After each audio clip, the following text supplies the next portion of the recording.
कि आप सो कॉल गौ रक्षक, कि आप जो चाहे करो, जिसको मारना है मारो, पीटना है पीटो, गोली चलाओ।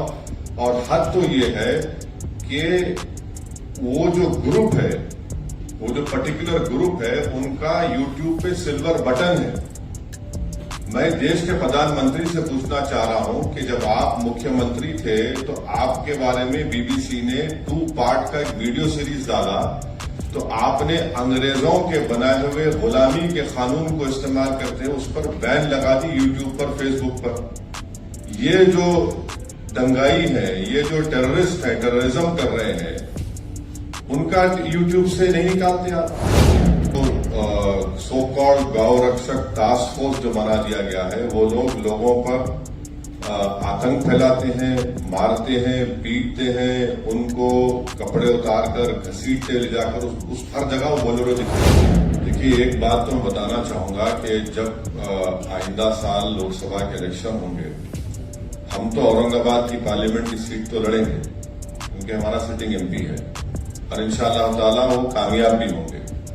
दूसरी बात ये कि और कितने लोकसभा की सीट हम लड़ेंगे, इसका नंबर इम्तियाज जलील साहब, हमारे जो प्रेसिडेंट है, working president doctor Gaffar Qadri साहब जो मेरे बाजू बैठे हैं, वो सब मिलकर तय करेंगे। किससे अलायंस होगा नहीं होगा, ये आपको थोड़ा इंतजार करना पड़ेगा। इतना जल्दी डिटेल बताना सही नहीं होगा, मगर ये फैक्ट है जो आपके सामने में रखना। क्या फर्क पड़ेगा वकील घोषणा? आपका 2 सवाल, 3 हो गए। इसी सवाल में सर, उनके जाने से कितना फर्क पड़ेगा? नहीं, मैं उनको मुबारकबाद हो, जहां कहीं भी गए। जुनैद नासिर के ऊपर ट्वीट करके ये कहा है कि सरकार, हरियाणा सरकार की ही रजिस्टर्ड गाड़ी है और कहीं ना कहीं मुसलमानों को हिंसा का शिकार बनाया जा रहा है। कैसे देखते हैं, क्योंकि इसको लेकर सीधे सीधे तौर पर नाराजगी दिखाई। देखिए, जो बोलेरो गाड़ी का रिपोर्ट एक यंग जर्नलिस्ट जिसका नाम अलीशान है, उसने रिपोर्ट किया है विद वीडियो एविडेंस कि वो जो बोलेरो गाड़ी है उसको इस्तेमाल किया गया था। जहां कहीं भी ये जो सो कॉल्ड गौ रक्षक टास्क फोर्स जो बना दिया गया है, वो लोगों पर आतंक फैलाते हैं, मारते हैं, पीटते हैं, उनको कपड़े उतारकर घसीटते ले जाकर उस हर जगह वो बोलेरो दिख रही है। और पुलिस ने भी ये कहा कि जुनैद को और नसीर को जिस गाड़ी में किडनैप किया गया था राजस्थान से और हरियाणा लाया गया था, वो यही गाड़ी थी। तो इससे ये साफ गवर्नमेंट की गाड़ी है, इससे साफ जाहिर होता है कि ये स्टेट वायलेंस है मुसलमानों के खिलाफ। और मोदी सरकार तो लैटरल एंट्री की बड़ी बातें आप लिखते हैं, तो ये गौरक्षक को भी लैटरल एंट्री दे दी कि आप सो कॉल गौ रक्षक, कि आप जो चाहे करो, जिसको मारना है मारो, पीटना है पीटो, गोली चलाओ। और हद तो ये है कि वो जो ग्रुप है, वो जो पर्टिकुलर ग्रुप है, उनका यूट्यूब पे सिल्वर बटन है। मैं देश के प्रधानमंत्री से पूछना चाह रहा हूं कि जब आप मुख्यमंत्री थे तो आपके बारे में बीबीसी ने 2 पार्ट का एक वीडियो सीरीज डाला, तो आपने अंग्रेजों के बनाए हुए गुलामी के कानून को इस्तेमाल करते हैं, उस पर बैन लगा दी यूट्यूब पर, फेसबुक पर। ये जो दंगाई है, ये जो टेररिस्ट है, टेररिज्म कर रहे हैं, उनका यूट्यूब से नहीं निकालते आप। क्यों नहीं निकालते? क्योंकि आपका एक पॉलिटिकल पर्पस सा हो रहा है। वो क्या है कि मुसलमानों के खिलाफ एक नफरत को पैदा करो। और बीजेपी और प्रधानमंत्री पसमानदा मुसलमानों की बात करती है। म्यो मुस्लिम क्या है बताओ? फिर ये म्यो मुस्लिम क्या है बताओ? जो आपके एस्पिरेशनल डिस्ट्रिक्ट प्रधानमंत्री ने बनाए, नंबर 1 बैकवर्ड डिस्ट्रिक्ट तो मेवात है। हर चीज से सोशो जो एसडीजी के इंडिकेटर्स है, सबसे बैकवर्ड है इंडिया में। और जुनैद और नसीर का ये है कि राजस्थान की सरकार फौरन गोपालगढ़ की कंप्लेन जब दिया गया, बॉर्डर को सील कर देती, तो जुनैद नसीर जिंदा रहते। मौत हो गई मगर कोई नहीं जाते। कोई भारत जोड़ो पे पूरा भारत निकलता है और अलवर में एक रॉयल फैमिली की शादी में पूरे मौजूद, और अलवर से 1 घंटे के रास्ते पर घाटनिका है, कोई नहीं जाता वहां पर। और हद तो यह है कि उदयपुर में और एक और जगह पर एक ऐसी ही वायलेंस हुआ था जो कंडेमनेबल है, वहां पर सरकार ने 30-30 लाख रुपए, 50 लाख रुपए गवर्नमेंट नौकरी दी। यहां पर बोल रहे हैं कि गवर्नमेंट के 3 स्कीम में 15 लाख देंगे। ये डिस्क्रिमिनेशन है भाई। जब मरते हैं तो आप घर को नहीं जाते, क्यों नहीं जाते? मैं अपनी स्पीच में कहा इसलिए नहीं जाते क्योंकि अगर कोई मुसलमान की लाश के सामने खड़े हो गए तो उनको वोट नहीं मिलेगा। सर, इसी से जुड़ा हुआ है, आप राजस्थान का मुद्दा लगातार उठा रहे हैं। रिपीट मत करिए, आप पे नुकसान होगा। पार्लियामेंट के घेराव का कॉल दिया गया कि अगर 15 दिन में इंसाफ नहीं मिलता तो पार्लियामेंट का घेराव देश भर के मुसलमान करेंगे, ऐसा तौकीर आजादी ने कहा। क्या आप देखिए, आप मेरी पार्टी का पूछिए, मेरी पार्टी का जवाब हम दे सकते हैं, अब हर एक का जवाब तो मैं नहीं दे सकता हूं ना। आपने एक बात, एक चीज बोला था कि शिवसेना के 2 से 4, 4 से 10 होने दो या बीजेपी के होने दो, उसका फायदा आपको होगा। लेकिन यहाँ जहाँ जहाँ एमआईएम ताकतवर है, फाइट अच्छा साथ दिया है, वहाँ वहाँ कांग्रेस का लॉस हुआ है। कहाँ हुआ? कांग्रेस कहाँ पे बताइए? औरंगाबाद की जगह कहाँ? औरंगाबाद से 21 साल से शिवसेना का एमपी था ना। आप जर्नलिस्ट रह के सब बात नहीं करना मेरे भाई। सुनो, अब आप रात के 3 बजे मेरे को उठा के सवाल करेंगे तो मैं ऑटो प्ले पे आ जाता हूं। तो सुनो, आप देखो कांग्रेस का एक अपन बहस नहीं करेंगे कि आप वो फेमस एंकर मत बन जाओ 9 बजे की तरह। तो आप ये सुनिए, राहुल गांधी कैसा हारे? मेरी वजह से हारे। आप सुनो, मेरी वजह से हारे राहुल गांधी। हारे ना, हार गए मान लिए ना। अरे राहुल गांधी इलेक्शन की बात, अरे इलेक्शन में हारे ना, चलो आगे। जिंदगी में नहीं हारे। वो तो मेरे को नहीं मालूम, वो आप बोलेंगे। नहीं, मैं नहीं बोल सकता। तो हारे हार गए। अब वो 186 लोकसभा सीट्स पर कांग्रेस बीजेपी लड़ी, सिर्फ 186, कोई नहीं था। अनफॉर्चुनेटली मैं नहीं था, तब भी खाली 16 सीट जीती 2019 में। मैं जिम्मेदार हूं। कब तक आप ये बात करेंगे? हम लड़ेंगे और जो कोई भी वंचित समाज पे जुल्म करेगा लड़ेंगे, जीतेंगे, हराएंगे भी उनको। ये अब सुन लीजिए, ये डेमोक्रेसी है, कोई तानाशाही नहीं है। ये जो एंटाइटलमेंट की पॉलिटिक्स की बात करते हैं ना, उनको लगता है कि ये क्यों आ रहे हैं लोग। अरे भाई, वो राजा रजवाड़े खत्म हो चुके हैं। ये जमहूरियत है, लोकशाही है। आप मेरे को रोक नहीं सकते। हम लड़ेंगे। हमारा संविधान इस बात का अर्थ किया है। जहां कहीं भी हम लड़ रहे, यूपी की बात करते, कितने सीट कांग्रेस लड़ी यूपी में? बोलो भाई, 400। बीएसपी लड़ी 400। ये सवाल उनसे नहीं किया जाता। क्यों नहीं किया जाता भाई? क्योंकि उन मुसलमान नहीं है। ये प्रॉब्लम है। चलिए, अभी 6 सवाल हो गए। सर, मेरा एक सवाल है कि पंजाब में एक बार फिर खालिस्तान का मुद्दा उठता दिख रहा है, जहां पर खालिस्तानी समर्थक अमित शाह जो कि गृह मंत्री हैं, उन्हें एक बात बताइए। हाँ, मैं जानता हूं। एक बात बताइए, अगर वो भाषा, वो वर्ड्स अगर मजलिस का एक छोटा मेंबर दे देता तो आप लोग तो अब तक उसकी एक नहीं 25 शादी कर दी होते टीवी चैनल के ऊपर। नहीं करे आपने। और बीजेपी भी बड़ी उसको उर्दू में एक वर्ड है माने खैज, खामोशी। माने खैज खामोशी बीजेपी की है। ये समझ में नहीं आ रहा उनको क्या चल रहा है वहां पर। और तीसरा, कल आए थे ना छोटा रिचार्ज मुंबई में, उनसे पूछ लेते आप क्या हो रहा है। उनकी सरकार है, मेरी सरकार तो नहीं है ना। उनको भी पूछ लेते हैं। सर, उनका तो ये कहना था, भगवत मान का ये कहना था कि पंजाब में लॉ एंड ऑर्डर मेंटेन है। हाँ, बिल्कुल है। क्या आप सरकार पे सवाल उठा रहे हैं? नहीं, बिल्कुल है। मैं भी कह रहा हूं, बिल्कुल है। दिख रहा है ना हमारे को। थोड़ा बहुत हम उतने उनसे छोटा रिचार्ज की तरह उतना हमको दिमाग नहीं है, मगर थोड़ा तो दिख रहा है हमको क्या हो रहा है। इतना तो हम देखिए, एमआईएम पार्टी तो इतना तो पॉलिटिकल सेंस है हमारे को। हम ये बोल सकते हैं कि बारिश कब होने वाली है। हम हवाओं में सूंघकर मिट्टी की खुशबू, मिट्टी आने के बाद हम नहीं बोलते कि बारिश होने वाली है। हम ये जरूर बोलेंगे बारिश होने वाली है। सर, आगे क्या कार्रवाई की मांग करेंगे? हाँ, completed, it is complete. Sir एक सवाल है, वैसे दो सवाल है, लेकिन पहला सवाल ये है कि जिस तरीके से आप लोग आपने जिक्र किया कि डेमोक्रेसी है, हाँ। जिस तरीके से आपने बोला कि यहाँ पर डेमोक्रेसी है, तानाशाही नहीं है, हाँ। तो उसी से जुड़ा सवाल ये है कि जिस तरीके से आपने देखा शिवसेना के बारे में जो हुआ, इलेक्शन कमीशन ने जो डिसीजन दिया, तोड़ मोड़ पर जो भाजपा ने सरकार बनाई शिंदे के साथ में, हाँ। लेकिन बाद में जो इलेक्शन कमीशन ने जो डिसीजन दिया, बिल्कुल। जो चुनाव चिन्ह था वो चला गया। हाँ। क्या इलेक्शन के कमीशन के निर्णय के ऊपर आप किस तरीके से देखते हैं?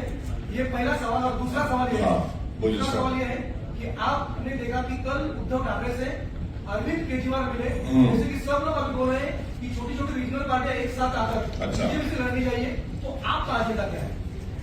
सबसे पहली बात तो ये बताइए, आपका सवाल ये भी होना चाहिए था, अगर आपका इख्तियार है, कि बिहार में मेरे 4 एमएलए को तोड़ दिए कांग्रेस राजद, वो अच्छा काम था क्या? बोलो, आपको पूछना चाहिए था। जब यहां गलत हुआ तो वहां सही हुआ क्या?